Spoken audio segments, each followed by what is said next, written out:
안녕하세요. 한의사 이경입니다. 오늘 전우현 원장님 모셨습니다. 안녕하세요, 원장님. 예, 안녕하세요. CS한방병원 전우현입니다. 이경이 TV에서도 고압산소 치료에 대해서 여러 번 소개해드린 적이 있습니다만 다양한 고압산소의 치료 적응증 중에서 오늘은 특별히 운동 손상 시 리커버리 치료로 활용되는 고압산소 치료의 효능을 소개해드리고자 합니다. 네. 그리고 이게 더 중요할 수 있는데요.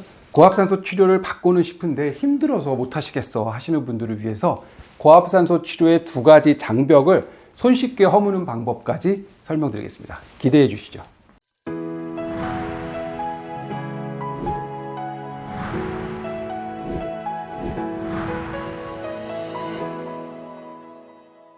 고압산소는 이미 잘 알고 계시겠지만 일반 대기압, 그러니까 1기압보다 높은 기압이 가해질 수 있도록 만들어진 특수 챔버 안에서 거의 100%죠.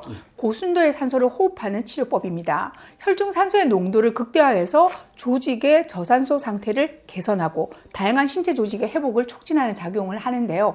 그 결과 우리 신체의 신진대사가 향상되어서 노폐물이나 독소, 피로물질의 배출이 촉진되고 면역력 및 항산화력이 강화되게 되는 거죠. 자, 이러한 작용 때문에 암 환자뿐 아니라 수술 후 조직의 회복, 재생 등 다양한 분야에서 활용되고 있는데요. 자, 그런데 원장님, 얼마 전에 김연경 선수가 저희 병원을 방문하셨어요. 예. 네, 자, 그때 고압산소 치료기를 보고 반가워하더라고요.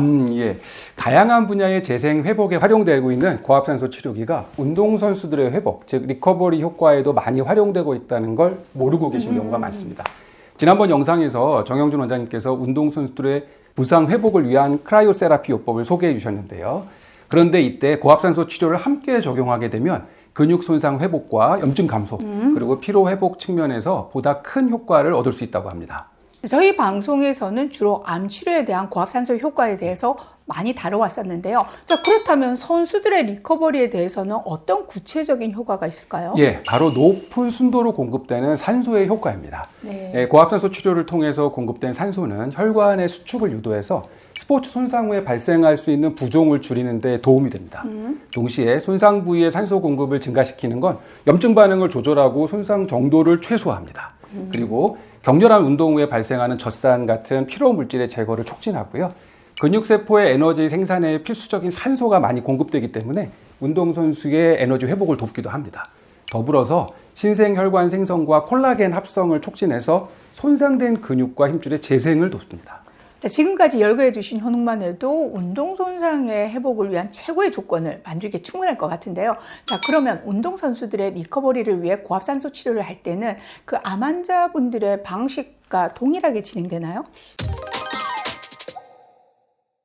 예, 사실 운동선수 회복을 위한 고압산소 치료의 표준 기준은 아직 확실하게 정해진 것은 없습니다. 네. 하지만 일반적으로 알려진 것처럼 2기압 이상에서 적어도 60분 이상, 120분까지 길게 받았을 때 효과적이라고 알려져 있거든요.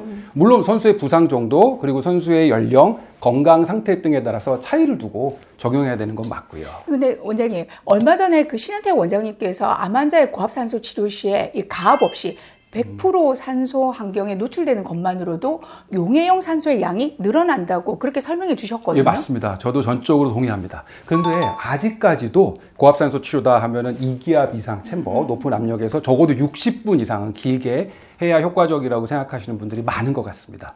제가 처음에 서두에서 고압산소 치료의 유용성에도 불구하고 넘어야 될 장벽이 있는 치료라고 말씀드린 거 기억나시나요? 원장님께서도 환자분들께 고압산소 치료를 적용할 때 이 장벽을 경험하셨을 것 같습니다. 네. 무엇보다 첫 번째로 중이염 등 귀에 문제를 가진 경우가 가장 난감한데요. 자, 중이염이 없다고 해도 챔버 안에 이 높은 기압으로 인해서 귀에 통증을 호소하는 경우도 종종 있어서 치료가 중단되기도 했었어요. 예. 그 외에도 챔버 안이 좁지 않습니까? 좁은 공간에서 장시간 머물러야 되는 것 때문에 답답함과 그 두려움을 호소하는 환자분들이 꽤 계시죠. 즉 기압과 또 시간, 이게 모두 장벽이 되고 있는데요. 근데 원장님, 더 낮은 기압으로도 네네. 그리고 더 짧은 시간으로도 그 치료로도 효과가 떨어지지 않고 오히려 더 좋은 효과를 얻을 수 있다면 어떨까요? 네, 뭐 받는 환자분도 그렇지만 치료를 진행하는 저희 의료진 입장에서도 훨씬 부담감이 덜하겠죠. 자, 말씀하신 대의 조건이라면 암 환자들뿐만 아니라 운동선수들의 그 리커버리에도 훨씬 편안하게 고압산소 치료를 활용할 수 있을 것 같습니다. 예, 맞습니다. 그래서 오늘 제가 아주 놀랍고 흥미로운 연구 결과를 한 편 소개해 드리려고 합니다. 고압산소 치료에 있어서 기압의 문제뿐만 아니라 또 하나의 장벽인 오랜 치료 시간, 이거에 대한 인식도 바꿔줄 수 있는 연구 결과고요. 선수들을 위한 보조요법으로서의 고압산소 치료라는 논문을 통해서 제가 설명을 드릴 건데 2004년 나가노 동계 올림픽에 참여한 올림피언, 즉 7명의 올림픽 출전 선수들입니다. 네. 그 사례를 들어서 고압산소 치료가 운동선수의 부상과 생리적 피로를 회복하는 데 중요한 역할을 한다고 설명하고 있습니다. 그런데 그 선수들이 1.3기압의 압력 그리고 30에서 40분의 비교적 짧은 시간의 치료를 통해서 더 빠른 피로 회복 속도를 보였다고 나와 있네요. 더구나 고압산소 치료를 1.3기압으로 진행했을 때가 2기압 이상으로 진행했을 때보다 오히려 젖산 제거 효과가 더 큰 것으로 나타났다.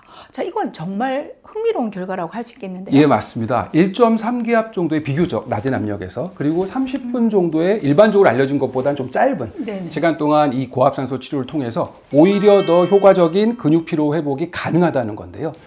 그동안 효과적인 고압산소 치료를 하기 위해서 문제가 됐던, 장벽이 되었던 어떤 기압의 문제, 그리고 치료 시간의 문제가 어느 정도 해결되었다고 볼 수 있겠네요.